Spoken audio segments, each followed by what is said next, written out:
Go! African cultural response to slavery and oppression in the Americas and the Caribbean began on the shores of West Africa when captured Africans tried to take African soil into their mouths and sometimes in their hands onto the slave ship. Slavery was a war against African culture, especially against the structure of the African family. Those are the words of the Honorable John Henrik Clarke and Asa Hilliard's powerful piece, African Power. Our medicine and our healing is in our culture, African culture. And to it we must return if we want African black life. Indeed, we pour libation to cleanse us and connect us to our culture, to preserve and serve Ma'at. For we Africans are one lest we forget. Libation is a custom where liquid, usually water, is poured as it represents the essence of life onto a living plant at a shrine on the ground. Indeed, in many ways, as the names of historical and familial ancestors and forces are called, the purpose is to connect the continual chain of our existence, the unborn of the spirit world, the youth, the adults, the elders, the ancestors, the Loa, the forces, the cosmic forces, such that the entire community, the village, the circle of life is present. And therefore, their wisdom, their strength, and their power is summoned as we move north, south, eastward to populate the globe and even westward as a result of the great Ma'afa. Libation traveled with us. African culture traveled. Our spiritual and belief systems traveled. Our drum and dance and songs and steps, they traveled with us. And yes, our Orisha, our Abason, our Lucy, Netzer, Loa, the ancestral and spiritual wisdom traveled and are here with us and for us now when we choose to remember again that our medicine and our healing is in our culture. And that is why libation is essential, for we lose when we cease to remember, when we throw away our ancestors with the bath water. Our babies, indeed, our future suffers. There is and can be no Sankofa without honoring our past as the basis for the future we seek. So honor our ancestors, honor our history, honor our way, lest we die. For in the words of Virago Jope, just as our ears were deaf to their cries, to their wild appeals, they have left on the earth their cries for us blind, deaf, and unworthy children who see nothing of what they have made in the air, on the water, where they have traced their signs. And since we did not understand our dead, since we have never listened to their cries, if and when we weep gently, gently, if and when we cry roughly of our torments, what heart will listen to our clamoring, what ear to our sobbing hearts? So we pour and we speak libation as an act of remembrance, respect, recognition, reverence, renewal, return, reawakening, and restoration.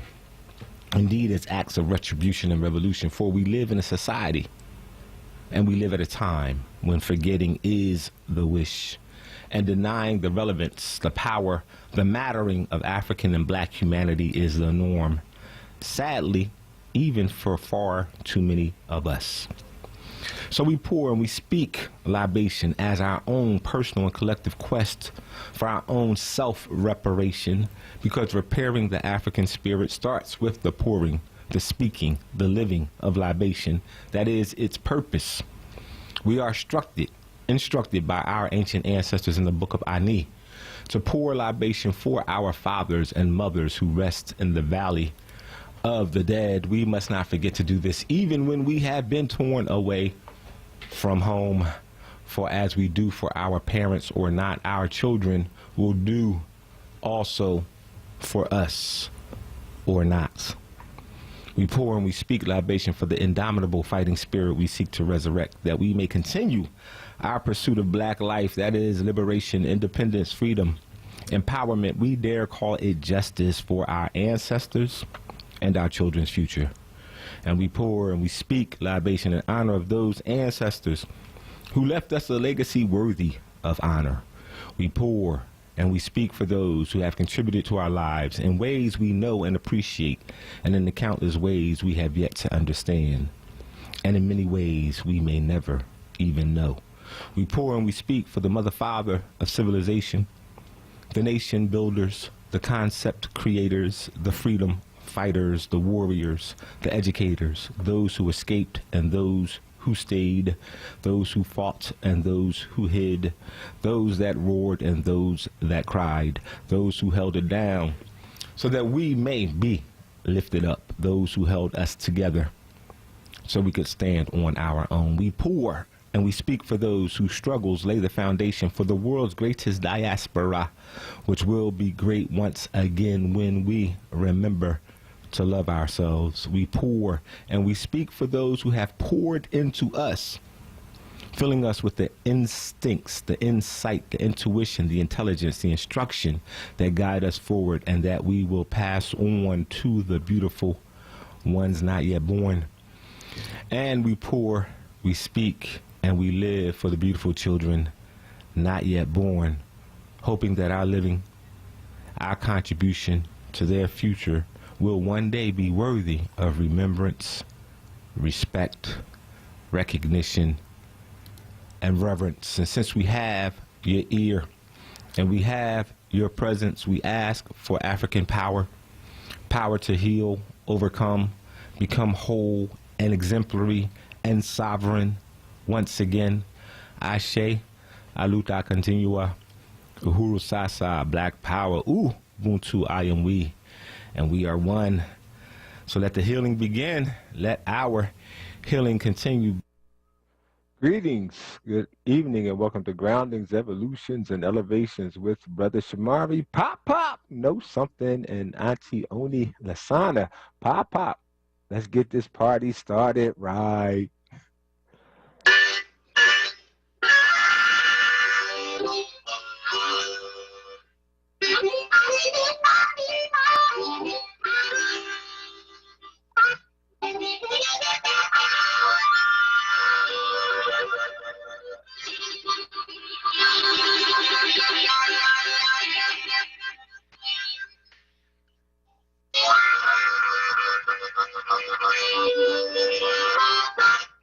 Every evening, 6 o'clock, that's how my pop grow something would open up, groundings. He would gather the village around, play his harp. And I play my harp in honor of my pop grow something because he taught me everything that he knew. He taught me his stories. He taught me how to play the juice harp. Man, and you know, this is March. So every March he would celebrate Black womanhood. And every month I introduce you to another storyteller from the sisterhood of storytellers. But before I did that, I always gave you somebody that was in our community who was real, a real warrior. And this time it's a lady. I want just to give her a shout out before I bring on Sister Auntie Oni, and that's Jeanette Gillison. And for those who went to Martha Washington and from Mill Creek, you know Jeanette Gillison. She went to Cheney and she loved her students. And all of her students learned from Jeanette Gillison. Jeanette Gillison's got 3 lovely children. And the reason why I'm giving a shout out is because I heard a caller say that the only person he trusted in Philly politics is her son.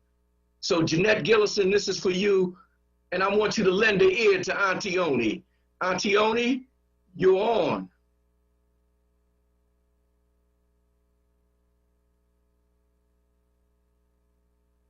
Auntie Oni, you're on mute. It happens to the best of us, right? That's right, yep. Thank you, Nasheed Ali, my brother from North Philly. I'm going to share a poem I wrote in a little book I made a few years ago called A Soul Sister from Cool World Valley. And it's called Higher Education. A little backstory on it was I was featured at this cafe out here in Westchester. And the lady had invited me, and someone had asked me how many degrees did I hold. And I'm not a degreed poet. I've been writing poetry since I was a child. And so I told her I had 360 degrees of living. And so that night I went home and I wrote this poem. It's called Higher Education. I know you seek truth, so continue to read. Black woman did more than lay up and breed. I speak of her story, a privileged few.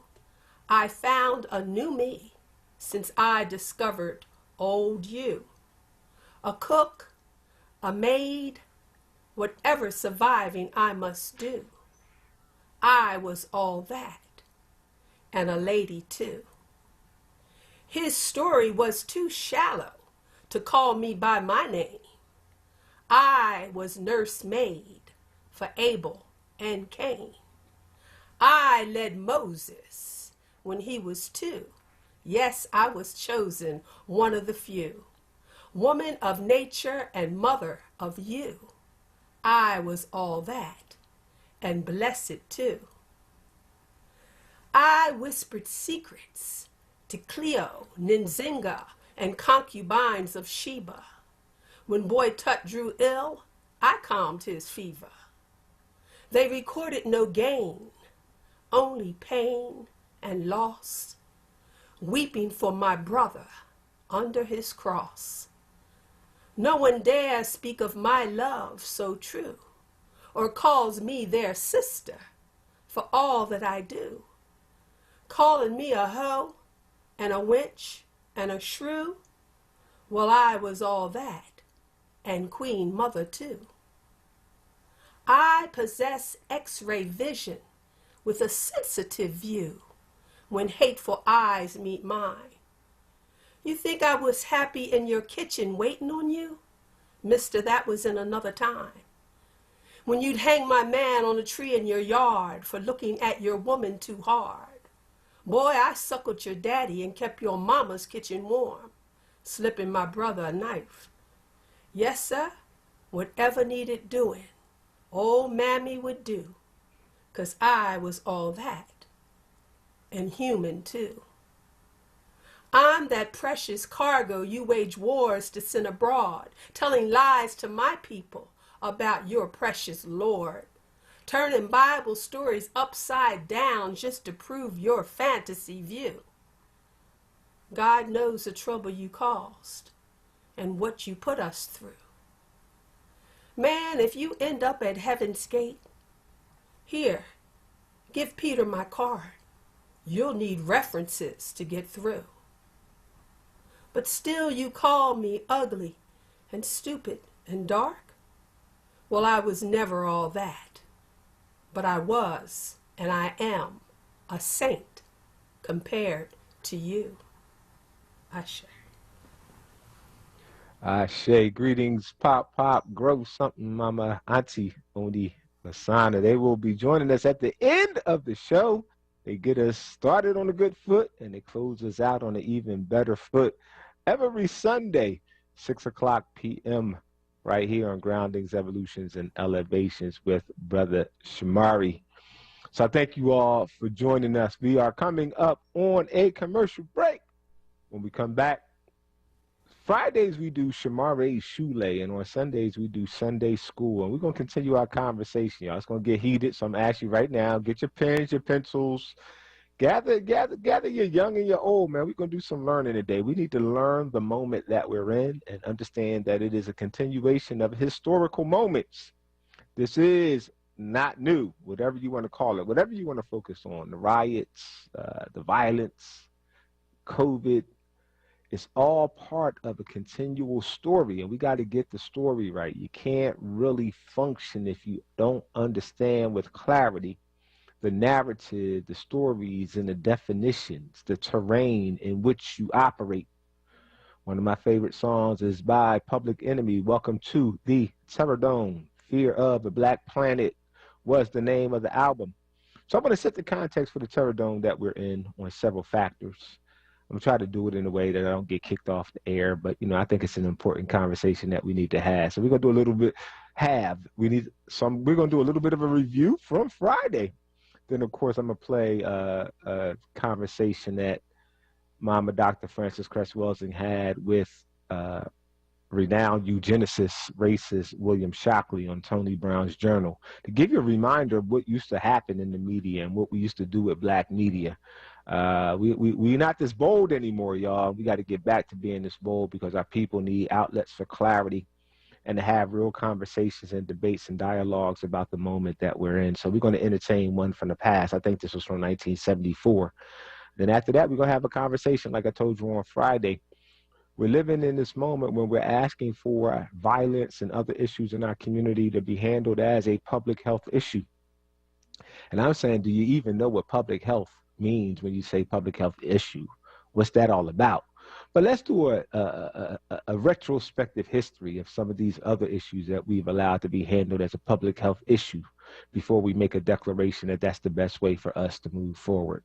So we're going to get it in right here on Sunday School with Brother Shamari on this episode of Groundings, Evolutions, and Elevations. We will talk with you after these messages. Okay, Her's new fire potato chips and cheese curls, they are spicy. Whew, they're hottest snacks yet, hold on. Whew, but you know, it's not just heat. There's some nice sweet and savory stuff going on too. Ooh, there's that heat again. It burns, but it burns so tasty. Ooh, that's hot. Find Her's Fire Snacks at your store today. Whew, taste the flavor, feel the heat, break out the Her's. This Women's History Month, WURD Radio is proud to celebrate Black women innovators and trailblazers who have helped us all level up. Trailblazing Black woman Roz Brewer is an American businesswoman and Spelman grad who is slated to become the CEO of Walgreens, which will make her the first Black female CEO of a Fortune 500 company. Brewer started her career at Kimberly-Clark Corporation as a scientist. She eventually advanced to vice president of the global nonwoven sector in 2004, eventually moving on to regional VP of Walmart in Georgia. In 2012, she was named president and CEO of Sam's Club, becoming the first African American to lead a Walmart division. She focused on health and wellness by doubling the amount of organic products offered at Sam's Clubs. She is currently the COO of Starbucks, and in 2018, she was listed as the 34th in Forbes' ranking of the most powerful women. This Women's History Month vignette was brought to you by AARP Pennsylvania, PICO Powering Communities, and Jefferson Health, improving lives by redefining exceptional and safe care, because now more than ever, your health can't wait. Call 1-800-JEFF now today. Groundings with Brother Shamari right now on WURD Radio and WURDRadio.com. And welcome back to Groundings, Evolutions, Elevations with Brother Shamari. We're going to talk about, I don't know what to call this. I'm calling this Follow the Story. So I'm calling this segment of Sunday School Follow the Story. Oftentimes people talk about follow the money. You hear follow the money and you'll find the truth. Maybe, but not really. Then they say follow, you know, we hear this a lot now with COVID. Follow the science. Follow the science. Yeah, the science, if you follow the science, it's not going to really lead you where they're telling you that the science will lead you. But what you got to follow is the story. And one of the challenges we have right now, as Mama Baina Bello told us a few weeks back in a video clip, we're not following our story. So we're getting lost in history. So I'm going to do a little history storytelling. I call myself a gist story, and we got to get the gist of the matter so that we can understand clearly what it means to operate in a terror dome and teach our children, teach our people, because a lot of our inability to respond correctly and appropriately and functionally to the reality that's in front of us is because we don't even understand it. So how can we instruct about something we don't understand? What do we say to our young people? What do we say to our elders? What do we say to ourselves about what's going on? You know, I ask this question a lot. You know, what's going on? That's where it all begins. The what is the key question that activates all of the other questions. Every other question. We always taught who, what, when, where, why, and how. But how, why, when all function based on a what. How did what happened to me happen? Why is what is happening to me happening? When did what is happening to me happen? How is it what is happening to me happening? All of these things, if you don't know what the what is, then the other questions become irrelevant. They're secondary. What is the most important question that a person can ask and answer? Because the what then determines how, when, who is doing what is happening to me.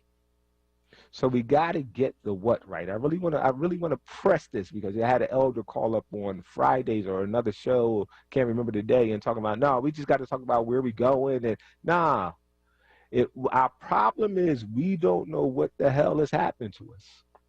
And so we're doing everything and running around with our heads in a circle. Everybody got a different interpretation of the what, which is why the responses to the what are as varied, non-cohesive, and non-focused as they are.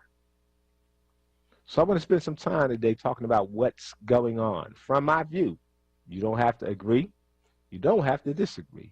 I would say take some notes, pay attention, double check, triple check where I'm coming from, because I'm going to paint an interesting story. It's not a story that people are going to be comfortable with.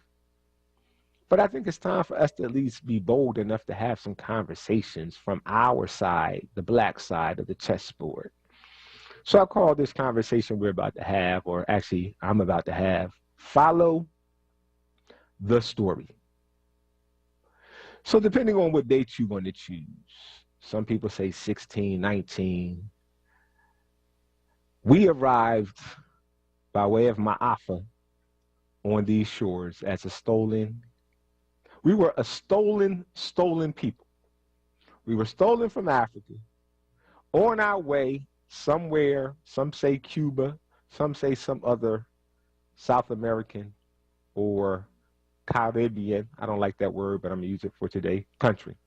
And these pirates, yes, they rabbi, stole us from a merchant ship and then took us to Jamestown in Virginia. And that is supposedly some of the earliest presence of us as enslaved people or indentured servants. We don't even know what to call it in the United States. That's the story. History has different versions of that, but you got to get to the gist of a story to be functional. So I call that the gistory. That's the gist of the story. We here now. I want us to understand this dichotomy that the people who are oppressing us and trying to enslave us have. They're trying to convince everybody around them and the world that we are the happy laboring class. We happy to be here. Yes, massa. I like the whip. I like the chains. Thank you for bringing us to America. So you get this image that's being crafted of the willing, happy, obedient slave. But at the same time, everywhere we land, we're resisting. And in many ways, we're kicking some butt. We're doing pretty good. So you got a quandary. You can't really tell this resistance fighting story, because then people begin to question the efficacy of this newfound relationship created called enslavement. So we're going into the 1700s. People are diagnosed. The medical profession, and this is one of the things I wanted y'all to get. Yeah, we always focus on the military and the policing and the economics. And I'm saying, no, doctors, mental health professionals, case managers, social workers are just as important a part of the functioning of the maintenance of white terrorism as are their military and paramilitary apparatus. And this is what I want to focus on today. We act like public health and medical professionals and doctors are these benign, pure entities, maybe because they wear these white coats and y'all think white is pure. I don't know. But they are just as important a part of the maintenance of this terrorist torture structure as are the cops and the police and these other entities. So in about the 1700s, there's this diagnosis called negritude, which is, the pain of being black. There's also something called diaesthesia Ethiopia. Diagnoses that talk about the problem of being black The Ethiopia dystopia one is about how people became black. I want to begin in there because it's talking about the fact that this blackness is a disorder. So black is framed as disorder, as a problem. And most of all, the one we're familiar with is drapetomania, which comes about, Samuel Cartwright, others have a diagnosis, 1851 now.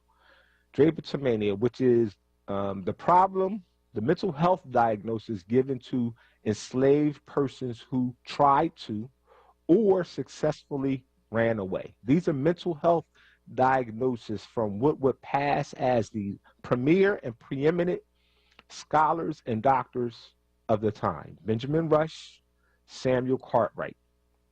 And Samuel Cartwright went so far as to say the cure for drapetomania is harsh and severe whippings, sometimes public whippings.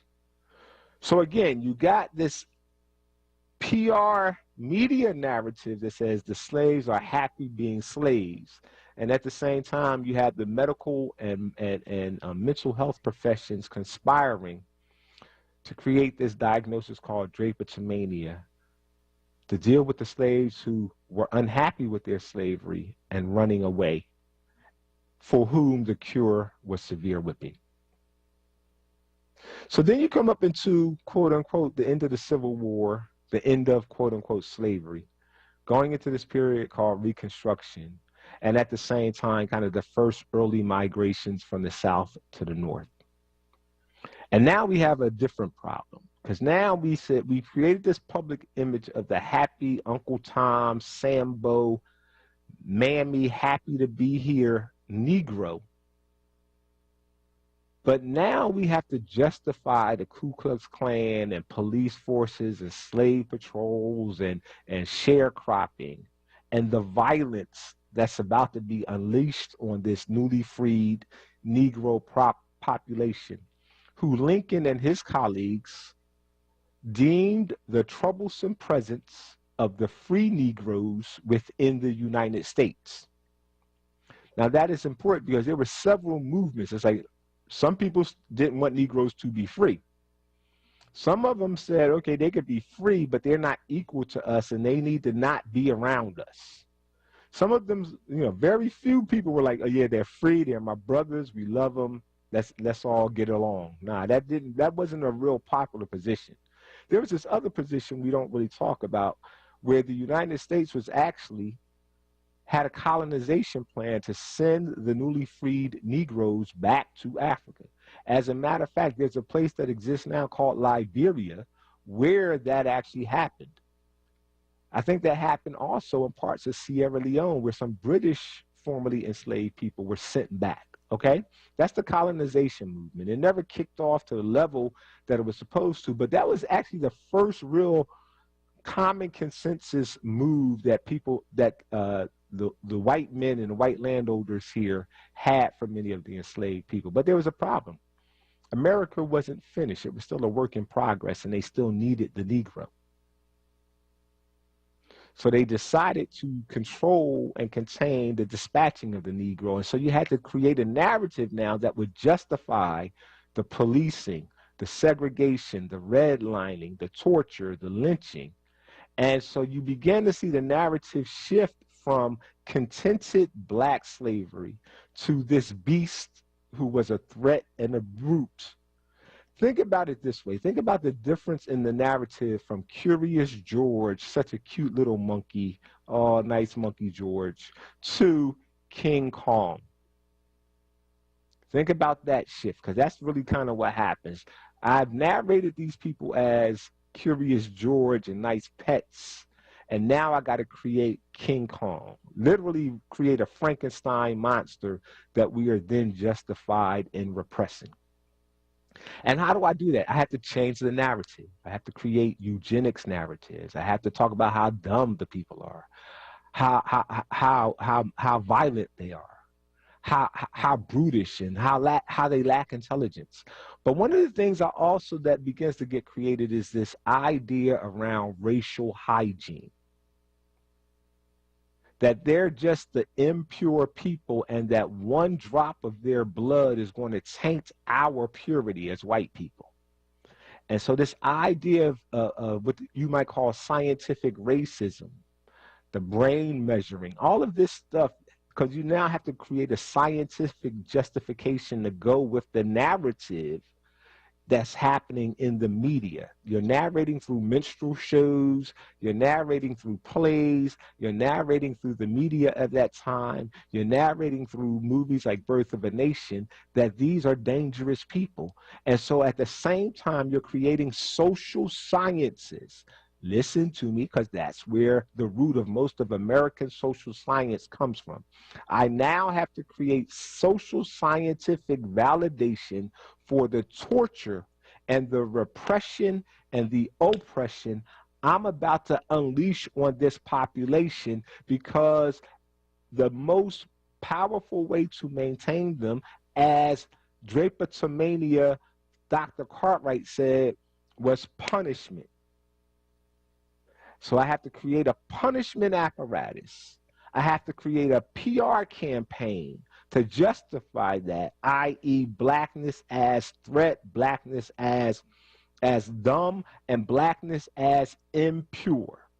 And I also have to create a scientific and social scientific milieu that correlates and aligns with the entertainment media public relations campaign I have to unleash to justify why I will continue that oppression from the plantation to the manufacturing plants up north and out west, that I need these Negro bodies to move into these cities. I have to have an apparatus of pain and containment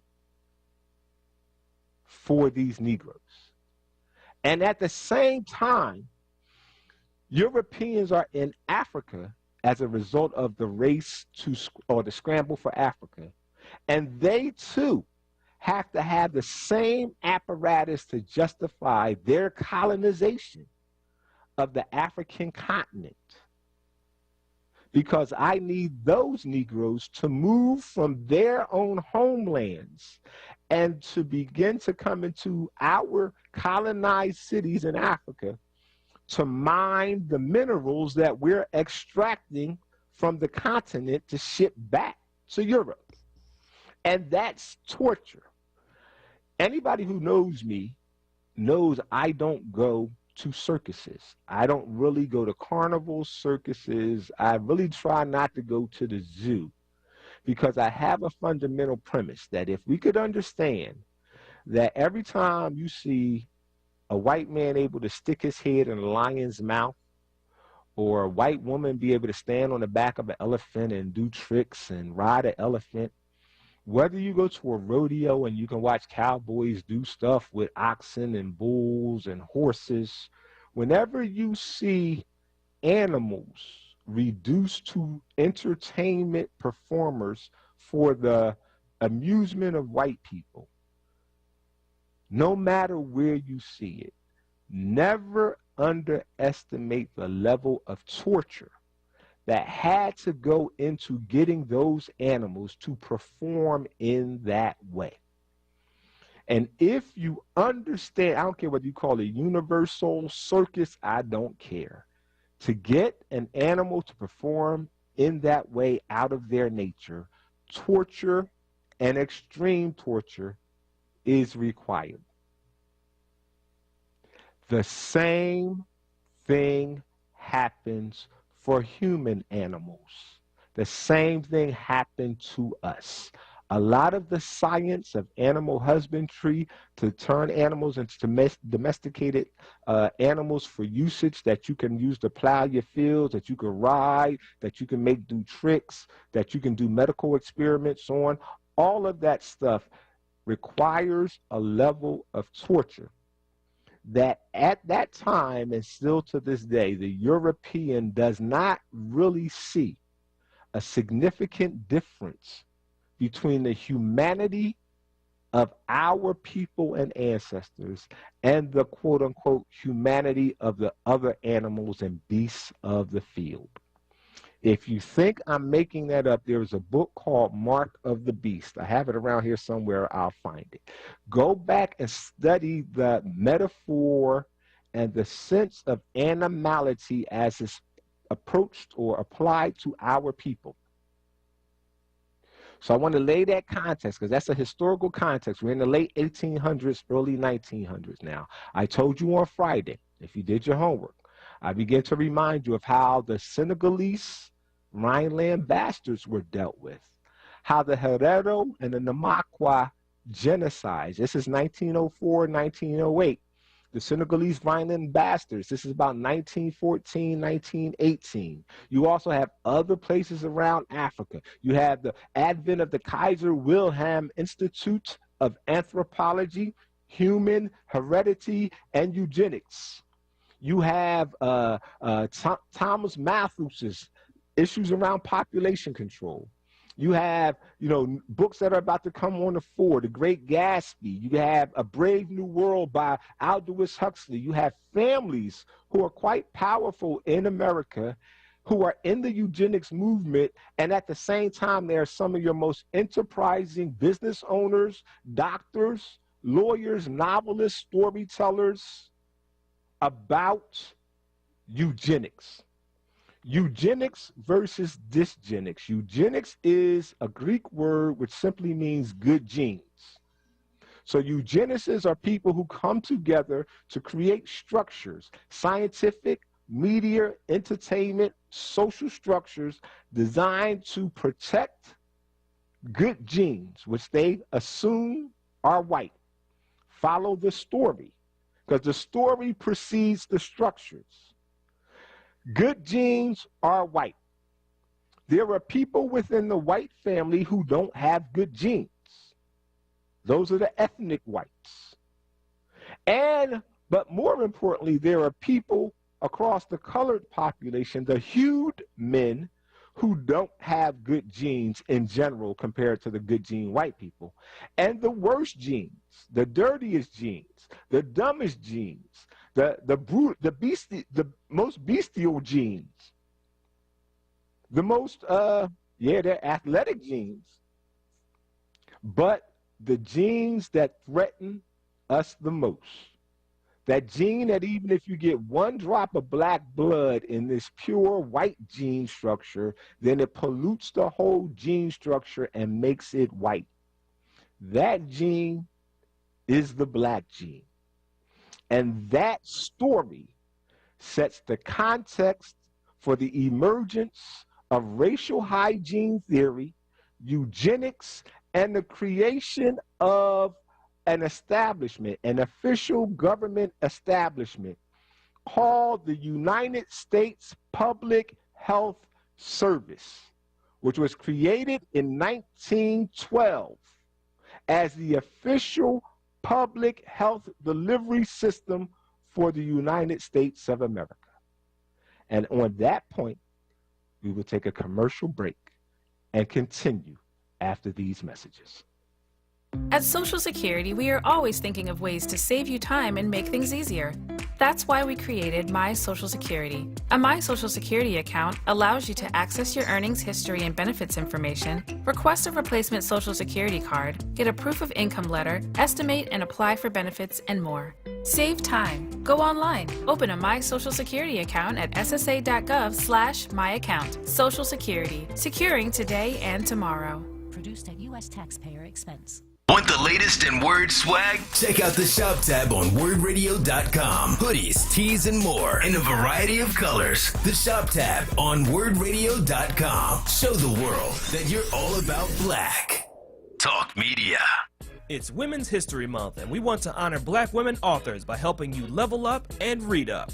Join the Forward movement and get a free copy of a book from one of the most influential black women today. For a limited time, you can add The Little Book of Big Lies by Tina Lifford, She Came to Slay by Erica Dunbar, Sing Unburied Sing, a novel by Jesmyn Ward, or Acts of Faith by Iyanla Vanzant to your reading collection. Level up and read up. Go to wordradio.com/join now to join or renew your Forward membership and get your free book today. Groundings with Brother Shamari. Right now on WURD Radio and WURDradio.com. And welcome back to Sunday School on Groundings, Evolutions, and Elevations with Brother Shamari. I'm going to do a little bit more Sunday School because I want to get up to about the 1960s, 1970s, and then I want to play a clip of Dr. Frances Cress Welsing's debate with William Shockley. And as you all know, I've been highlighting some Mama Queens, warrior scholars who've had an impact on my thinking.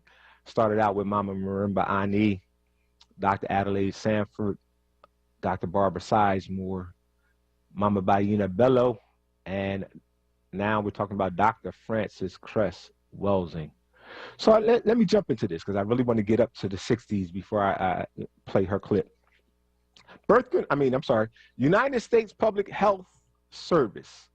It existed before, but in an informal way. It was consolidated in 1912. Established officially as the United States Public Health Service in 1912. Reconsolidated near the end of World War II in 1944. Now, this is important. This sets the context. When I talk about racial hygiene, the United States Public Health Service is the entity, the federal entity, for those of you who might not know, that oversaw the Tuskegee syphilis experiment. As that's names are funny, because it was the Tuskegee syphilis experiment on the spread of untreated syphilis among the Negro male, or something like that is the official name. But we always center it at Tuskegee, and we never really say, oh, wow, that was actually a sanctioned experiment that came under the auspices of the United States Public Health Service. Again, the story tries, at the end of the story, I need us to at least begin to question our sanity when in 2021, with all we know, we have public officials and other of our leaders walking around talking about we need black on black violence, and we need COVID, and we need all of this domestic violence. We need all of this handled as a public health issue. You got to be out of your daggone mind. So now, understand this, because I want you to understand the language, because you're going to hear this language again if you're paying attention as COVID comes upon us. Syphilis, though it originates in a lot of places, Europeans, has been around for a long time. At the early 1900s, began to be categorized as a black disease. And it's a black disease that was transmitted because black people were considered unhygienic. That's where the racial hygiene stuff comes in. You'll begin to understand this fixation on racial hygiene.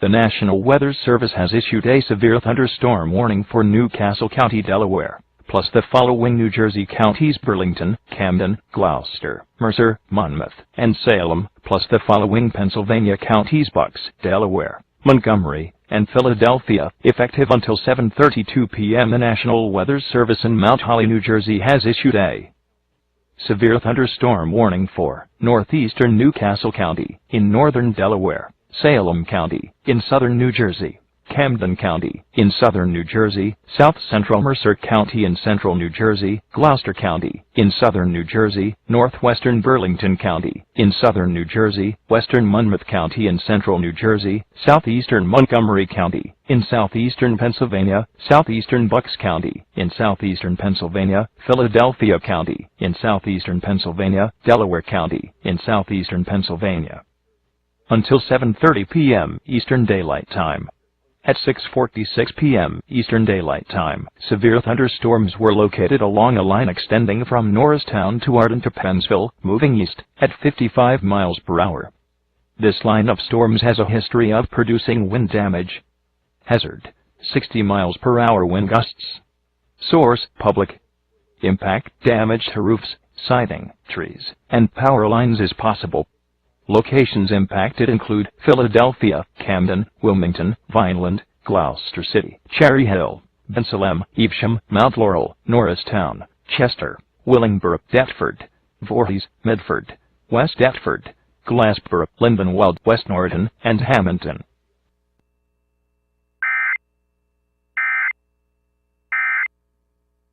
It wasn't like they ever came to their senses and said, this is a bad thing, we should stop it. It was ongoing until somebody blew the whistle. Just like COINTELPRO was ongoing until some people in media found the papers and blew the whistle. Understand that. This is because this is a sanctioned public health service intervention to deal with how the disease, which was syphilis, considered a black disease, was allowed to spread within this community where the people thought they were getting a treatment, but instead they were actually not getting a treatment. They were getting the placebo. What makes the Tuskegee Experiment important, and really even worse than we understand, is that by 1947, this experiment starts, I can't exactly remember the years, but by 1947, they had done all the official science to come to the conclusion that penicillin actually could help cure syphilis, but they never gave the black people the penicillin, okay? Because they wanted to watch the disease spread, because it was a racial hygiene study against black people who were seen as a diseased people anyway. I want to throw out some more public health type interventions that happened within this time that then hopefully gets us up to the 60s or 70s. We talked, I gave these names to you on Friday. Hopefully you did your homework, because I was telling you how Dr. Frances Cress Wells, in the second line in her bio on Wikipedia, automatically says she was a black supremacist. But here you have people who are sanctioning white supremacist eugenics activities, and that term is never applied to them. White supremacist is not applied to them. Margaret Sanger. And if you get a chance, go back and understand eugenic feminism. Because the issue, the sanctioning of eugenics has a lot to do with feminism in the United States, predicated around the idea that the 14th Amendment, the 13th, 14th, and 15th Amendment gave powers to primarily black men. Let's be very clear about that. So women were still excluded from aspects of citizenship like the vote. And white women went to their white male counterparts and said, how dare you give the citizenship and vote privileges to those racially inferior, racially unclean black men and not give that same power to us. And this idea of racial hygiene and eugenics was really a way of crafting a social science public health approach that was to bond white men and white women and say, look, we need to come together and have the power because those people over there are unclean, they're a threat. How dare you let their men who are a threat to our race get citizen privileges before you gave it to us as white women. That's the behind the scenes internal white on white political infighting that gives rise to things like Margaret Sanger, birth control. And again, I want to read from Wikipedia. Margaret Higgins Sanger was an American birth control activist, sex educator, writer, and nurse. Sanger popularized the term birth control, opened the first birth control clinic in the United States, and established organizations that evolved into the Planned Parenthood Federation of America. Don't call her a white supremacist nowhere. I told you across the ocean, similar ideas. Adolf Hitler was an Austrian-born German politician who was the dictator of Germany from 1933 to 1945. He rose to power as the leader of the Nazi Party, becoming chancellor in 1933, and then assuming the title of Führer in 1934. During his dictatorship, from 1933 to 1945, he initiated World War II in Europe by invading Poland on September 1st, 1939. He was closely involved in military operations throughout the war and was central to the perpetration of the Holocaust, the genocide of about 6 million Jews and millions of other victims. They don't talk about those other victims where Germany, Nazi Germany, learned most of the techniques that they were going to subsequently use in the Holocaust while they were occupying places in Africa, where I told you earlier about the Herero and the Namakwa genocide, among other things. The experiments, the extermination, all of that was done at the expense of millions of African lives. That history never really gives their due justice in comparison to how they focus on the Holocaust. Who else do I want to talk about in this group? Let's do William Shockley, because I want to get up to William Shockley. William Bradford Shockley was an American physicist and inventor. He was the manager of a research group at Bell Labs that included John Bardeen and Walter Brayton. The three scientists were jointly awarded the 1956 Nobel Prize in Physics. See this legitimation going on? For their researches on semiconductors and their discovery of the transistor effect. This is important because William Shockley is seen as one of the founding fathers of Silicon Valley. His background is in engineering and other sciences. He didn't really have any background in medical science, eugenics, neurology, genes, none of that stuff. He's like Bill Gates. I'm a technical, scientific dude. I'm the man in that field. And because my family history is about eugenics, or what Shockley called dysgenics, meaning that if eugenics means good genes, dysgenics is about the devaluation or devolution of genes. And he attributed that to black people. And that's where you get a lot of your intelligence testing. A lot of your, black people aren't as smart and other kind of scientific racist bullcrap. Partly as a result of Shockley's attempts to commercialize a new transistor design in the 50s and 60s, California's Silicon Valley became a hotbed of electronics innovation. And a lot of your scientific racism is coming out of that same Silicon Valley right today. In his later life, while a professor of electrical engineering at Stanford University, Shockley became a proponent of racism and eugenics. That's how he's described. Never hear white supremacists, never hear, just a very thorough designation for people who have very mean intentions for black people here in America and across the globe. So when we come back, I want you to hear 1974 debate between Mama Dr. Frances Cress Welsing and Dr. Shockley. And notice how Frances Cress Welsing even then is repping the red, the black, and the green in this debate.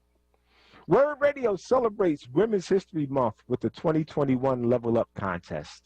This year, we're highlighting black women-owned businesses who are making a difference in their communities. A big thanks to all of our nominees for joining us on this journey. We had an overwhelming response with almost 100 nominations. Tune in to Save Space, hosted by Sincerely Sarita on Wednesday, March 31st from 7 to 9 p.m. for a live on-air Level Up pitch party where the Philly finalists will compete to win a marketing package valued at over $5,000. The 2021 Level Up contest is sponsored by Comcast, Bank of America, PECO, Keystone First, and Thomas Jefferson University and Jefferson Health. I'm Mayor Keith Grimes, Brother Shamari. This is the Shamari Show. We'll talk with you after these messages. Just one more step. You got it. You're doing great. This is the sound of a nationally ranked top rehabilitation hospital, home to the largest collection of robotics in the United States, where we continually exceed patient expectations. Because no injury is too severe or too minor for our care. There you go. This is the sound of success. Moss Rehab. Challenge accepted. This Women's History Month, WURD Radio is proud to celebrate black women innovators and trailblazers who have helped us all level up. Welcome to Black Artist Story 365. My name is Envy McKee. Get into this episode where we explore the art and artistry of iconic actress, dancer, choreographer, director, and producer, Debbie Allen. Legend has it, Lil Debbie was 3 when she began dancing, and by the age of 4, she had become determined to be a professional performer. You've got big dreams. You want fame. Well, fame costs. And right here is where you start paying. Alan stepped behind the camera to produce and direct the Cosby Show spinoff, A Different World. We also know, like we know, that it was her taking over A Different World in the iconic way that she did with all her HBCU training at Howard and made it the iconic black cultural phenomenon that it became, all whilst she continued to produce and direct the sitcom until its finale in 1993. So that's it for this episode of Black Artist Story 365. My name is Envy McKee. See you next episode. This Women's History Month vignette was brought to you by Keystone First and Museum of the American Revolution. Family Therapy Vignette Moments with Dr. Lucille Ijoy. A vignette for Cody Anderson. It's a rap. I said it's a rap. I think Cody would approve. It's called That's Cody. C-O-D-Y. That's Cody. C-O-D-Y. C is for compassion. That's Cody. O is for outstanding. That's Cody. D is for devoted to family, doing good in the community. That's Cody. That's Cody. Oh, that's Cody. Y is you can do it. Encourager. That's Cody. A real encourager. And last but not least, radio icon. That's Cody. That's Cody. Yeah, that's a rap. That's Cody. That's Cody. In celebration of women, Michelle Obama. If we want to give all of our children a foundation for their dreams, then we must work like never before. This is WURD Radio, 96.1 FM and 900 AM WURD, Philadelphia. Independent Black Media.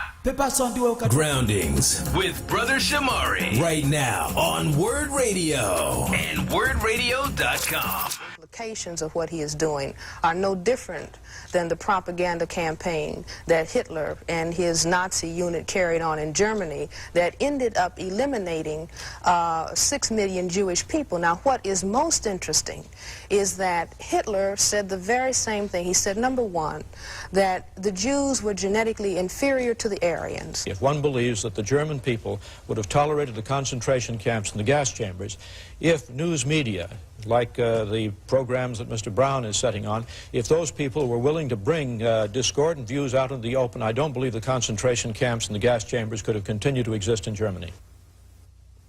Back in the 70s, a man named Dr. William Shockley, a noted scientist, embarked upon the mission of proving to the world that black people are genetically inferior, without, I might add, the benefit of any formal background in genetics. He became front-page news and won headlines with his controversial views. On campus after campus, unrest followed his every visit. My position then and now is that if a supremacist cannot be rationally debated, perhaps he has a point. After the debate you're now going to see, Dr. Shockley went back into oblivion. I don't claim that the 1973 interview did it alone, but I am of the opinion that it helped. I'm Tony Brown. In a moment, Racial Superiority with Dr. William Shockley. We have two very prominent educators, scholars on Black Journal tonight, and we feel that it is important to defend the First Amendment rights of all Americans. Dr. William Shockley, one of our guests, has had quite a difficult time speaking at some universities, and particularly some black college students do not agree with his theories. On Black Journal, we feel that Dr. Shockley's rights in the First Amendment area are parallel to black people's rights. That is, that Dr. Shockley must have a platform for his views if black people are to have a platform for their views. Dr. Frances Welsing, on the other side, has difficulty in expressing her views on legitimate mass media outlets because many whites do not agree with her theory of genetics. Now let's find out what the controversy is about. Dr. Shockley, please give us the benefit, basically, of what your theory is. My principal point, Mr. Brown, is not so much a theory of black-white differences, but is summed up in one word, which is the theme of my appearance on your program and my efforts, and the word is dysgenics. And dysgenics means effectively downbreeding, retrogressive evolution. And I fear that this is worst for the black community, and I particularly welcome an opportunity to appear on Black Journal just for these reasons. And let me say also that when I first met Dr. Welsing, it was not black students who were disrupting, but white students. And Dr. Welsing made a very sincere and I thought extremely effective effort, a well-planned effort. It was not effective with these white students at Staten Island Community College, so I would have a chance to speak. In fact, I think they prevented her from saying what she wanted to say when she was trying to gain me a platform. So my main theme is that we have problems that we should face and we should look at connected with dysgenics, and I welcome any opportunity I have to bring this out so that people can look at it and worry about it. Dr. Shockley, you are accused of having a theory that is a white racist theory. How do you respond to that? Well, I respond to that by saying that I've considered whether or not I am a racist. Racist is an epithet that used to damage my self-esteem, but it doesn't anymore. I feel it's untrue. If you look in the dictionary as to what racist means, it means emotional feelings, irrational feelings associated with fear and hate. If I really had those, I don't think I would be here this evening. I feel that what I'm engaged in is a demand for diagnosis, and I'd like to say some more about this chart, which we'll come to probably later, which shows the disproportionate rates of reproduction for the least effective elements of the black community. I'd like to say more about that than we should in just this brief introduction. But I think there is another word that better describes what I'm involved in, and that word is raceology, which means a scientific analysis of racial differences. And I have a faith that reason is a good thing, and I feel, as you do about the First Amendment, but maybe with a slightly different emphasis. I think the really important thing about the First Amendment is it is a way of guaranteeing a high likelihood that truth will emerge as a result of conflicting ideas being expressed, and I have a thesis and a basic belief that truth is a good thing and will be of benefit to man. Thank you. Dr. Frances Welsing, give us the benefit of your theory, please. Well, my theory was, I wrote the paper in 1969. I wrote a paper called The Crest Theory of Color Confrontation and Racism. And the sole reason behind writing that paper was an attempt to understand the behavior of white people in relationship to all people of color, every place in the world, black, brown, red, and yellow people. And the paper was presented to the Americans at the National Medical Association, the section on psychiatry in neurology, because back in 1969, the Black Caucus in the American Psychiatric Association, we had said that racism, and when we talk about racism, we're talking about the white supremacy behavior of white people. That racism was the #1 mental health problem in the nation, and it was the #1 cause of other mental health problems. And I wanted to understand what this thing of racism really is all about, because it's the thing that has caused woe and misery and suffering for the vast majority of the people on this planet that are classified as non-white. And in my attempt to understand why the necessity of white people to keep saying that white is superior and that the condition of non-white is inferior, and the more I thought about it, in conjunction with an idea that a friend of mine had, that racism was a worldwide behavioral system for the maintenance of white supremacy by a small minority of people, I put those ideas together with what we know about genetics, what we know about the condition of skin whiteness itself.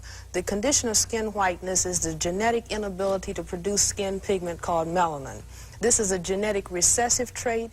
It is a genetic deficiency state, not as defined by Frances Welsing, but defined by geneticists and dermatologists, that the inability to produce the skin pigment of melanin or melanin pigment is described as albinism.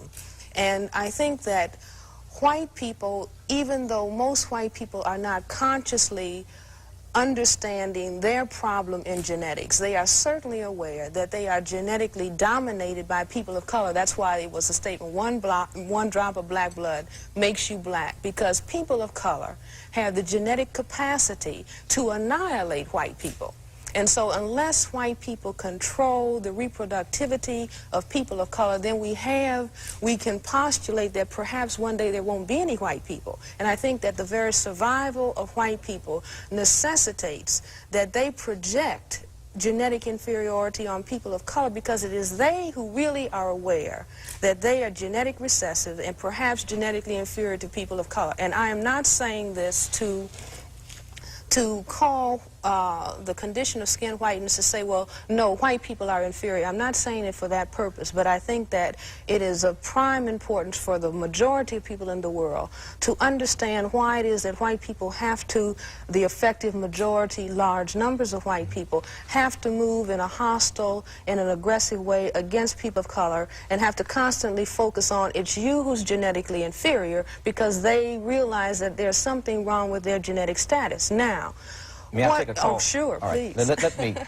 so that, because we have a number of calls, and we'll see what the public wants to find out also. Just 1 second. Hello, go ahead, please. You're on Black Journal. I would like to ask the question, why does the doctor feel that his theory, Dr. Shockley, why does he feel that your theory is correct? Well, let me say that's a long question. Let me point out one aspect. I mean, it's a question that calls for a very long answer. I think I might just at this point say that in a time like 1 hour, we may expose a problem and encourage thinking about it, and this is a very valuable thing.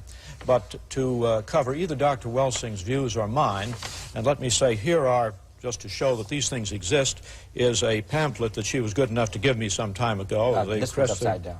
Well, that one's upside down. Yeah, thank you. Right. And this is one of my own. It's actually a collection of a debate. The Imperatives of Ethnic Education is yours. This is the issue of the journal. Mine was, the title of my paper is somewhat different from this, but I want to say that speaking for myself, if people would like to write to me at Stanford University, I have a post box there, Post Box S, which is the same as Shockley and Stanford. I will try to supply more information, and I'm sure Dr. Welsing will say what she can do about making, telling people how to reach her pamphlet. Okay. But now let me say this chart that I held up a moment ago is very important in respect to this question of why I think there may be what proves a basic difference. But I'm going to say that if there were not a basic difference in intellectual capacity in the past, there probably will be a basic difference between black and white intellectual capacity in the future simply because of the reproduction patterns. And these are Census Bureau data, and this is the most threatening aspect. And what it indicates is that for the black women of the lowest intellectual social class, which are rural farm women, generally the education is least, the average number of children is 5.4.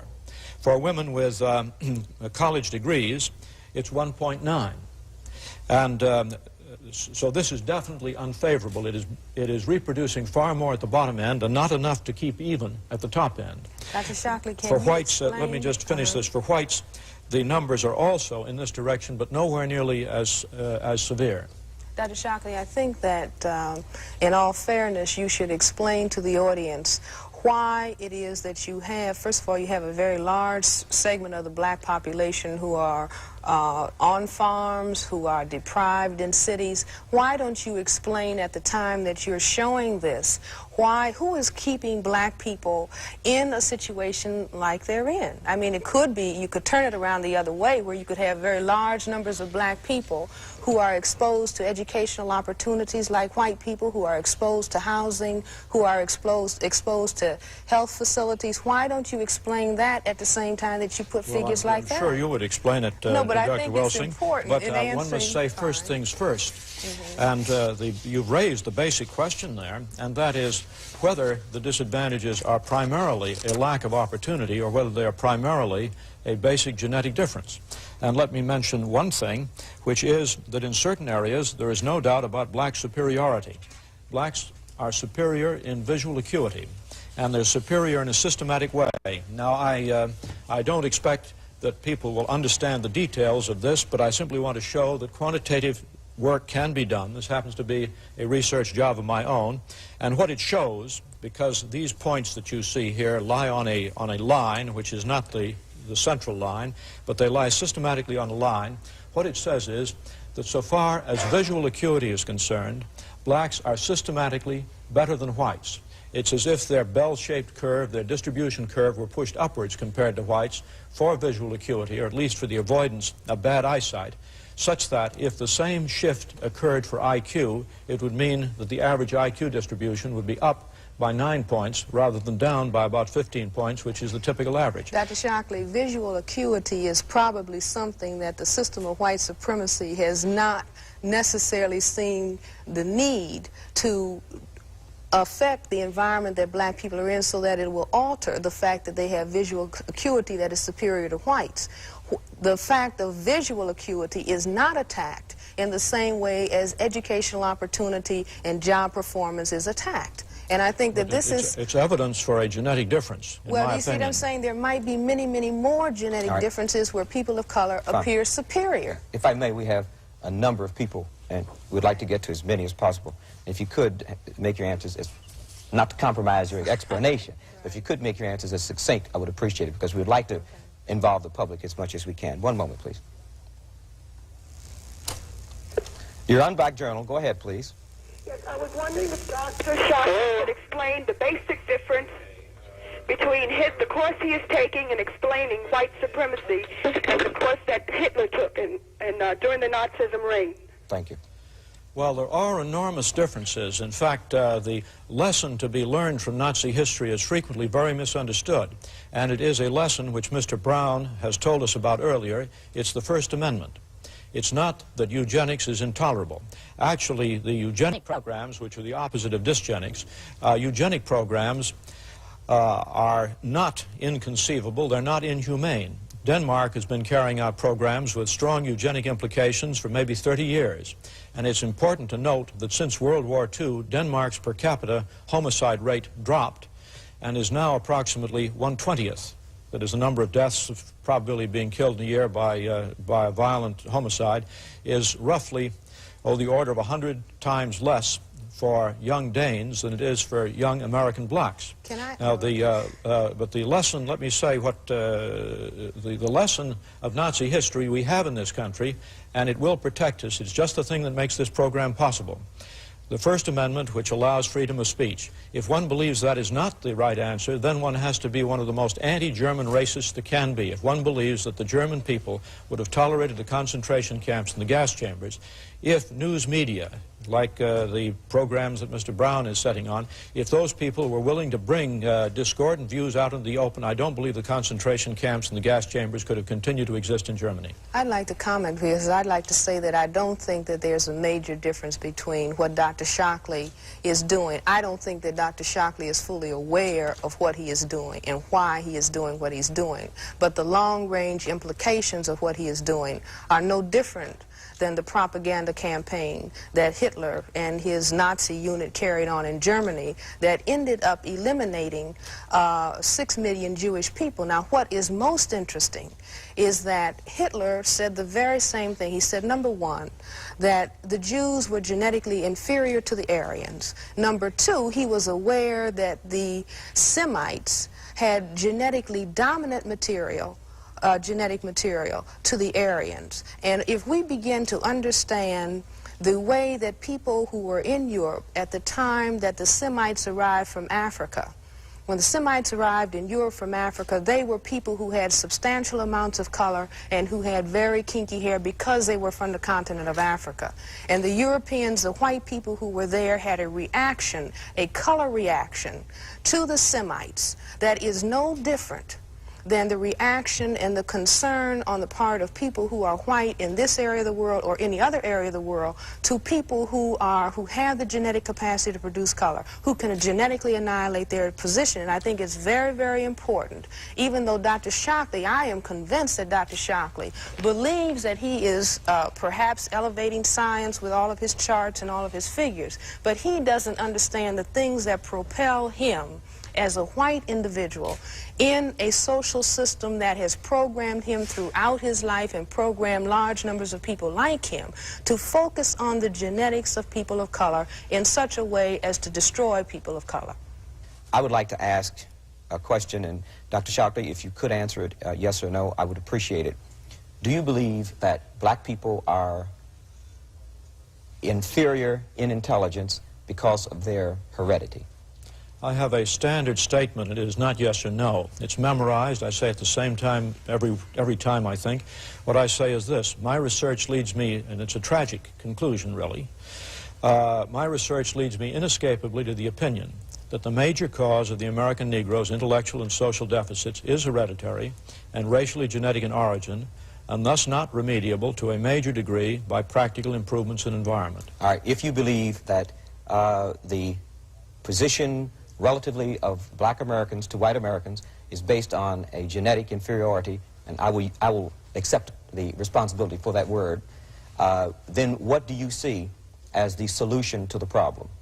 Well, I see the first aspect of this is to prevent the problem from becoming worse by dysgenics. This first word that Would you I translate mentioned, dysgenics for me and the audience? What I Would that meant be is sterilization? No. Dysgenics, you see, means what that other chart I showed you says. Should blacks, the least effective element. Should blacks be sterilized? No. I have a... But if blacks are a problem, and we do not allow... This is inhumane. And Dr. I think one can find more humane solutions to this. Well, then how would... Then I would propose something in which one of the key phrases, is regardless of sex, race, or welfare status. And this is the proposal. I call it a thinking exercise. It's mentioned in that pamphlet that I showed that you can obtain. And it goes this way, that you would offer a bonus to everyone to be sterilized. Now, we know we have a population explosion problem. We know that in India, that bonuses in the form of transistor radios are offered to people. Would this bonus be directed to black people specifically, more than white? Mr. Brown, what did I say just a moment ago? I said, regardless of sex, race, or welfare status. Now, there is a group... That's what I say. There is a group of white people to whom this offer should be made also. Absolutely. Now, the offer is based upon the best estimates, best scientific estimates that one can have of any genetically carried disabilities. Now, Thinking about retirement? Make sure a My Social Security account is a part of your plan. A My Social Security account gives you secure access to your personal earnings history and benefit status. You can find out if you're eligible to receive benefits, compare retirement benefit estimates at different ages or dates, view spousal benefit estimates, and more. Plan for your future. Open a My Social Security account at ssa.gov/myaccount. Social Security, securing today and tomorrow. Produced at U.S. taxpayer expense. Want the latest in Word swag? Check out the shop tab on WordRadio.com. Hoodies, tees, and more in a variety of colors. The shop tab on WordRadio.com. Show the world that you're all about black. Talk media. Groundings with Brother Shamari. Right now on Word Radio and WordRadio.com. And welcome back to Groundings, Evolutions, Elevations with Brother Shamari on Word Radio and WordRadio.com. I wanted y'all to hear that because these were real, actual conversations that were going on in 1973. We couldn't even have this conversation right now, but you needed to hear this because this is the thinking behind a lot of what we're experiencing now. These, you listen to what if you could, Stanford. The magazine he held up, the journal was Captain. That's still a published magazine, very respected in the social sciences and education field. But I want you all to pay attention because something and I've got to put a little bow on this. I'm not going to have a chance to get all the way where I want to get, but, I think it lands in a good spot. Couple things. This is Shamari. Now, this is Shamari's brain. So you ain't got to agree with me. I just want to share my thinking. Couple things. Number one, pay attention to eugenics versus dysgenics, because eugenics is about the good gene. And I've talked to you before about this. Good genes or good genetics, but fear and power is a dangerous thing. See, black people are fearful and powerless. So that makes us immobilized. That makes us make bad decisions. It makes us put our head in the sand. On the other side of the chessboard, though, you have white people who are trying to protect their belief that their genes are better, that their genes are pure. But they also understand that genetically, they perceive themselves as weaker, so they have to create an apparatus, a system of containment and confinement that protects their genes. That's eugenics. Eugenics is my genes are good, and I want to protect the purity and sanctity of my genes. I contend, though, that what we as black people need to be more fearful of is the word that fell out of favor that Shockley brought to bear, and that's dysgenics. Because dysgenics is the fear that black people's genes are nasty, dirty, less than. Going back to the racial hygiene thing. And therefore, I need to create policies that address how bad their genes are, how deteriorating, how dysfunctional they are genetically. And that is where it becomes an imposition on active oppression. There's a difference between eugenics and what you do when you think your genes are superior and you want to protect the sanctity and the purity of those genes. Very different when you think the people who live near you now, because slavery is over, policies are changing, they're migrating to the north, their genes are now next door or a block away from my genes. I got to do something because they have the bad genes. That's why the racial hygiene thing becomes important, because there's a whole public health apparatus created around that fear. Another thing I want you to pay attention to, 1973, this is when his ideas and when the argument and this debate happened. Go back and figure out what else also happened in 1973, 1974, because Tony Brown said Dr. Shockley faded away from attention. I wouldn't say that. I say that he actually won, because right around the same time, what he was asking for was something that allowed the people that he deemed as the products, the children of black women who he felt were unfit to be parents, blah, blah, blah, blah, blah. We needed to make sure that they curtail their birth. And I don't contend that abortion coming into legal official status and his theories are that divergent. Pay attention to the conversations that were happening and the policy connections to those conversations. That's what my background is in, and that's what I've always paid attention to. And that's why I say to you, pay attention, follow the story, because the story becomes policy if you don't defeat the story. And when you have now books like Freakonomics and other people talking about the way you address and eradicate crime and violence, is one of the best statistical measures of that was abortion, because you now have a more limited number of those black male babies being born who would likely commit the crime and violence that ravages neighborhoods. Pay attention to how stories become policies, and be careful what you ask for when you ask for violence, among many other things, to be handled as a public health issue, because this is what happens. Abortion was seen as a public health issue. Now let's go back to the third thing I want you to get, and before I put a comment in this. 1954, I told y'all before, that's the integration thing. That's when we begin to hand over our mind, our body, our spirit to people who think like Mr. Shockley to mold. There's a video that came out called Secret to Selling Negroes in 1954 that was about how, you know, the Negro family was to be incorporated just like any other family. But what happened? 1954, Emmett Till, Rosa Parks, Montgomery bus boycott happens, going into the 60s, late 50s, early 60s. All of a sudden in the 60s, the Negro becomes a different thing. The Negro becomes the black. And the civil rights movement becomes the Black Power movement. And then this other curious thing begins to happen, that the narrative, again, around this Negro transforms again. We talked about one of the early transformations from Curious George to King Kong, but now we got the Negro from some family-seeking integration to Negroes now actually fighting and rioting for their rights. So in 1960s, something happened. There's this disease out there called schizophrenia.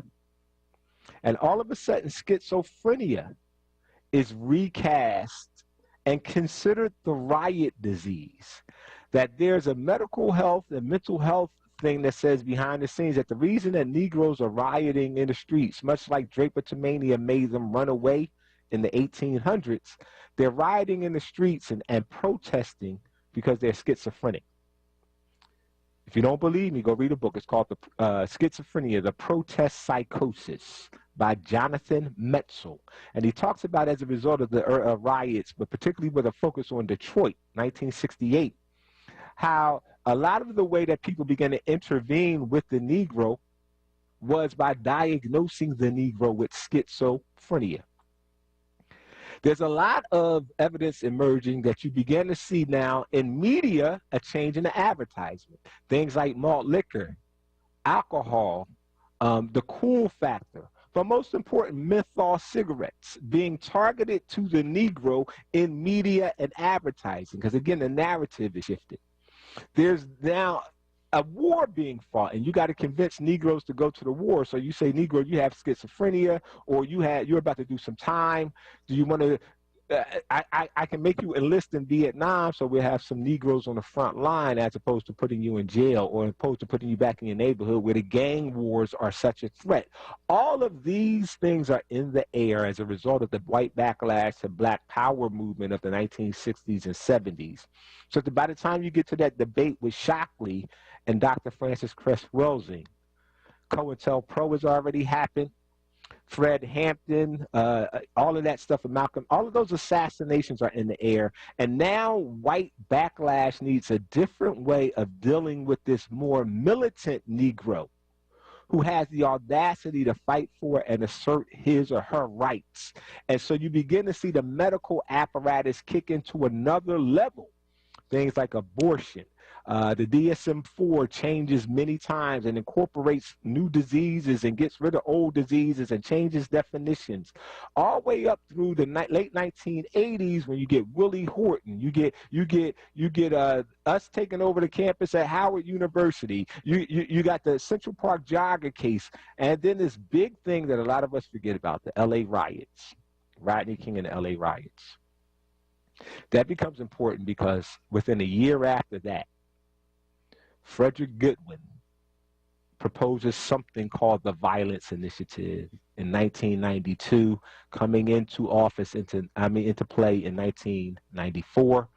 Dr. Frederick Goodwin at the time was the director of the National Institute of Mental Health, much like Dr. Fauci is the director of the National Institute of whatever he's the director of, same kind of level of prestige. And in the early 90s, he proposes something called the Violence Initiative. I want to read for you what the Violence Initiative, again, a legal public health, mental health intervention coming out of the United States of America.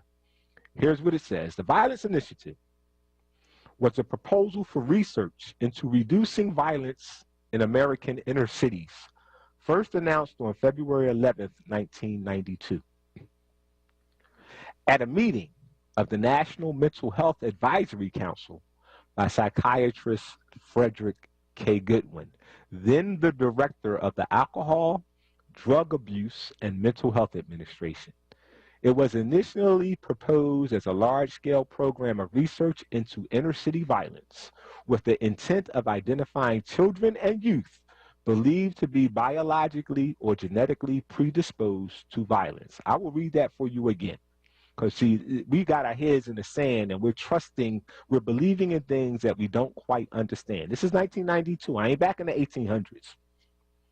With the intent of identifying children and youth believed to be biologically and genetically predisposed to violence. Goodwin further suggested that future research possibilities might include interventions and targeted treatments. Y'all hear that? Targeted treatments in order to divert these youth from possible future violence. The proposal drew public controversy, not for anything that was said so far. This is where Dr. Goodwin messed up. If Dr. Frederick Goodwin had not said these words, the Federal Violence Initiative, based on everything you just heard me read, would have come to pass. But he went a little too far.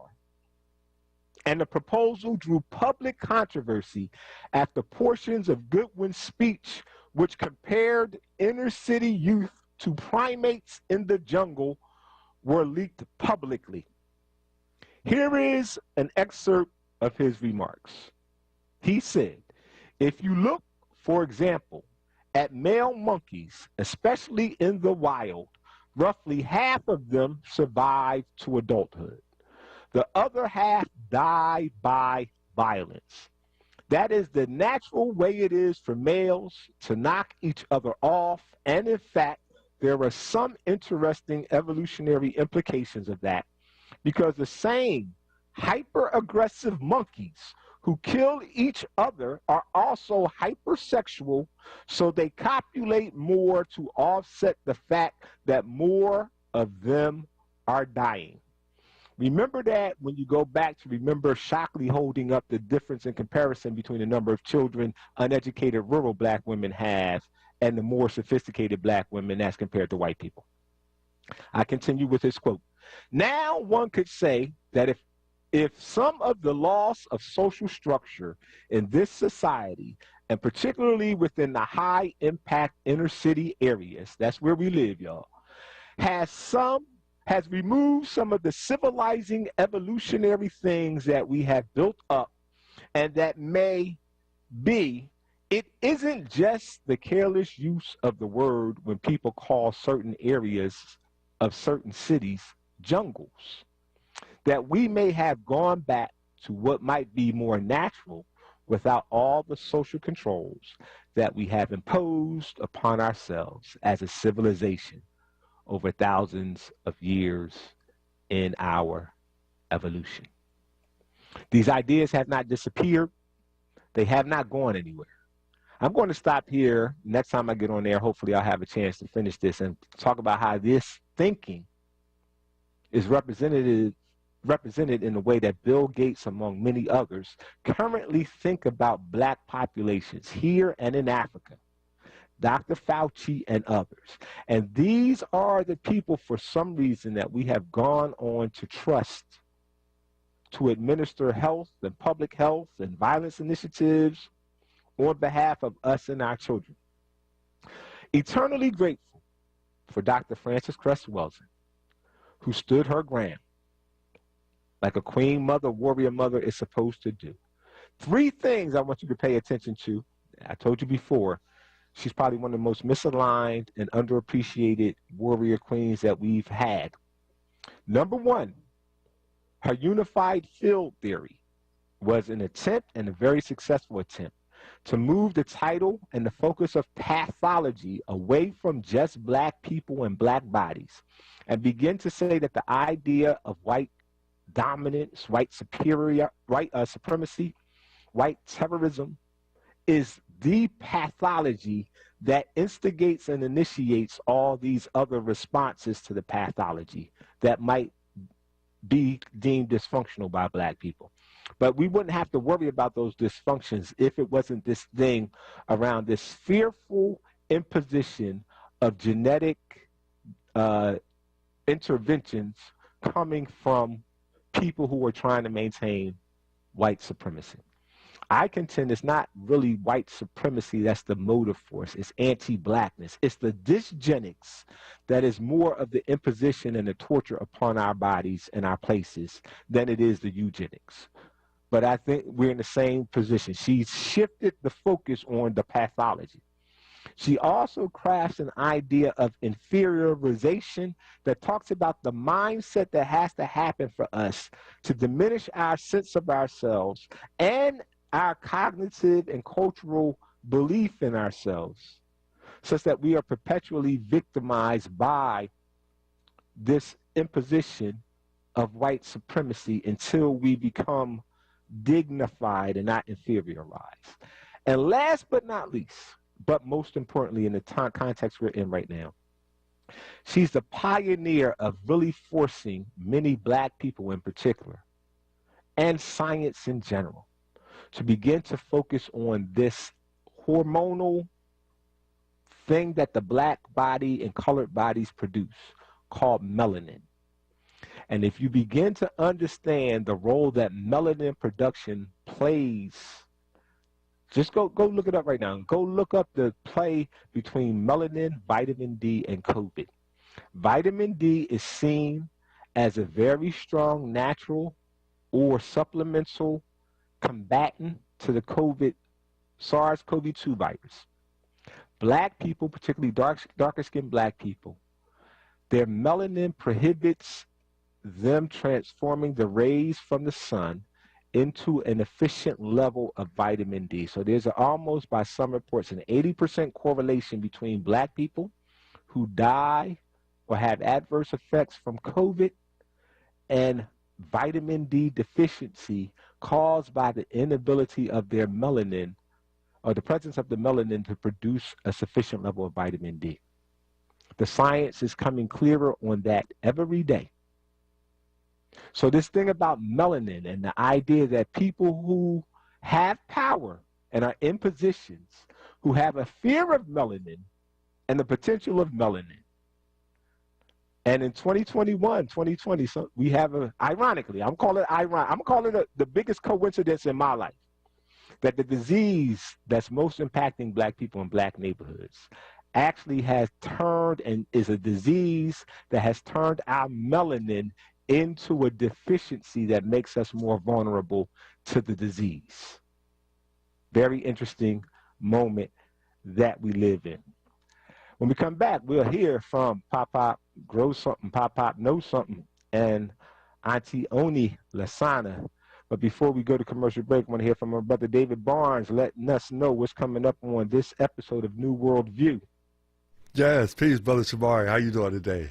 I'm good, man. I'm trying to teach some stuff, man, but, I'm hoping I hope it lands somewhere, my brother. Well, it's landed in my ears and in my heart. You know what? In fact, I was listening to your program on Friday, and you were playing Francis Cress Welsing, and I said, wow, Shamari got the same memo that I got from our grand ancestors. Because I said on Sunday I was going to play some Dr. Amos Wilson today. And I said, here you is playing Francis. So because, it is time for us to step up and come up with some other teachers that may be more convincing than you or I. Okay. However we doing it, we got to keep on doing it, brother. Right. So tonight we're going to be... Pretty soon people ain't going to even let us have these kind of conversations on the air no more. That's why I say strike while the iron is hot right now. I say. So tonight we have Michael A. Griffin. He's the Honorary Consul General to Namibia and CEO of Ashanti Produce International. He'll be in tonight. We'll be talking about Africa Matters. And, of course, at the 10 o'clock we'll have Patrick and Jadu with our Afrobeat After Party.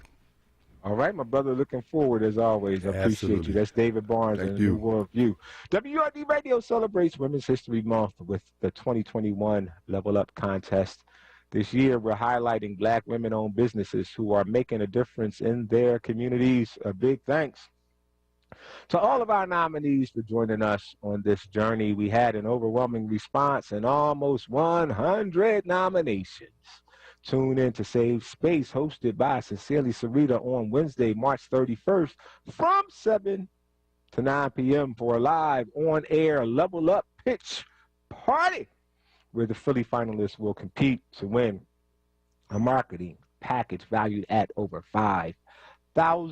The 2021 Level Up Contest is sponsored by Comcast, Bank of America, PICO, Keystone First, and Thomas Jefferson University, and Jefferson Health. Coming up on a commercial break. When we come back, Pop Pop Know Something. Mama Oni Lasona. Or Lasana, let me get it right. We'll talk with you after these messages.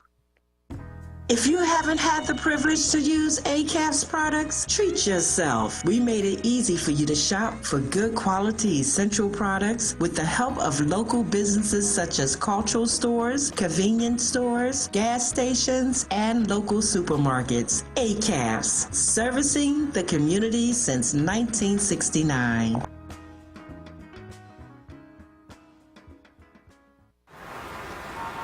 You probably heard it before, but one of the best ways to stay safe from COVID is by avoiding crowds. That's better. Also, when you're out in public, make sure you stay 6 feet away from strangers or people you don't live with. It's okay to say, "Can I have some space, please?" Well, it's going to be a beautiful sunny day today, and we can expect much. If you're gonna have a get-together with friends and family, have it outside. And remember to keep those 6 feet of social distance. And last but not least, wear a mask that covers your nose and mouth with no gaps. They slow the spread of COVID or new forms of the virus called variants. And make sure you get your vaccine when it's your turn. We're all out here trying our best, and it's making a difference. We just gotta keep it up. We can do this. To learn more about slowing the spread, visit cdc.gov/coronavirus. Brought to you by the U.S. Department of Health and Human Services.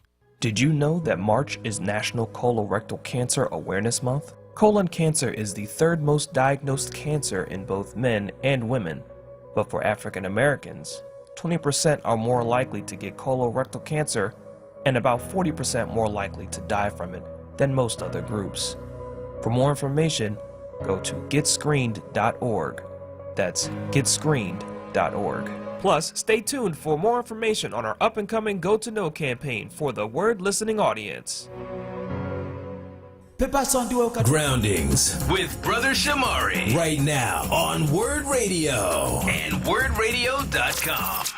And welcome back to Groundings, Evolutions, Elevations with Brother Shamari. Make sure you join me on Friday when I continue with part 3 of this Teach in Shamari Shule, where I'm gonna go back and revisit the Violence Initiative, its relationship to schizophrenia, the protest psychosis, and Dr. Frederick Goodwin's work. And I'm going to bring it up today. I'm going to take you to something called the Project for Human Development in Chicago's neighborhoods, because that's where the Violence Initiative's money went. And then how that informed the work we had right here in the city of Philadelphia called the Adolescence Violence Reduction Partnership and the Youth Violence Reduction Partnership, and how that thinking informs the rollout of the quote-unquote city's emerging approach to address youth and other violence in our city. Same story, y'all. Follow the story.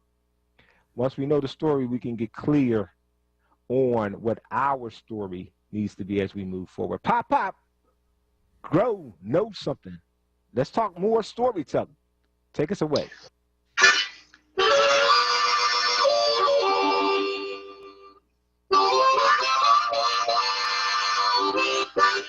When we start, I'm pop, grow something. But when we end, I'm pop, know something. And I know one thing, boy, with tonight's groundings, whoo, we better study.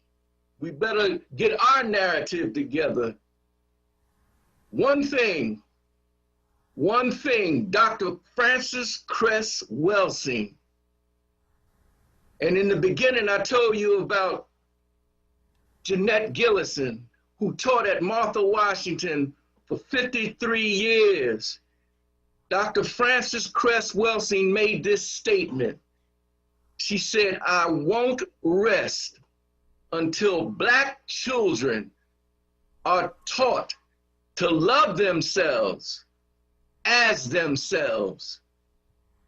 I will not rest until Black children are taught to love themselves as themselves." I say. Jeanette Gillison did that for 53 years, came out of Cheney, and a lot of our teachers, if you reflect back, our mothers, our teachers, that's what they did. Remember that. Oni, take it away. Thank you, Nasheed. Women's History Month. Well, as a woman who has lived over a century, I have been invited to present poetry. Doing maybe about 20 years ago, I used to go to Chester County Prison with the women prisoners, and the woman who brought me in, she wanted to do a woman's thing program. And I was like, oh, another woman's thing? How many women's things we're going to have? It was on a very high academic level. A lot of professors were coming in to present for this Women's Day program. So I wrote this piece, Another Woman Thing. It's been published in a tribute to Nina Simone. It's not in this edition, but it's been published in a former edition where we did a 4 women collective with a tribute to Nina Simone by Deborah Wright Powell. And it was published in there. And now we have Philly Johns, which is For Women Revisited. And we invite people to meet us this Sunday at CEC in West Philly. This Sunday between 1 and 6, it's going to be a gathering of women there to perform, do poetry, drum, make music as a book opening for this new Philly John, For Women Revisited. So this poem I'm going to share with you all is Another Woman Thing. It's sort of like a satire on, but it's a real satire on how we as women have to support each other and love each other and connect with each other and have to value ourselves most of all. I am woman, here I stand, superwoman, Mother Earth, blessed Mary of your birth. I have nursed you to life before. I will knock down every door to make you hear what I whisper to say. You must respect me in every way. I am woman. I captured your seed to give you many mouths to feed. As you work in toil and strife, I wear the brand name of wife. I raise your children and I raise your mood. I am required to prepare all food. You may grumble and you may growl. I'm gonna love you anyhow. I am woman, woman am I. Hear me holler and watch me cry. I am never satisfied. I am always on the rag. I am witch and I am hag. I know the mysteries of Mother Earth. I am a goddess and I know what I'm worth. And I could charge the hungry who will buy. Yeah, I'm what they crave, your pie in the sky. I am woman, hear me roar. Yeah, you heard it all before. Yet you allow my sensitivities, my sensualities, my big butt, my strut, my endless pit of loving it, make you keep writing those begging songs to me. You keep telling me about what you're gonna do to me when you just do it. And sometimes without my boundless energies, not very well. I am woman. Watch out, all you female impersonators and you female impersonators. You will never find a line as soft as mine. I am woman, look out. All my sisters never satisfied with your bodies. Our bodies is a work of art, sold in every bookmark. Playboy, Cosmopolitan, and even old Funky Screw. So what, my beautiful sister, is ailing you? You see, the power is between our arms. The power is between our thighs.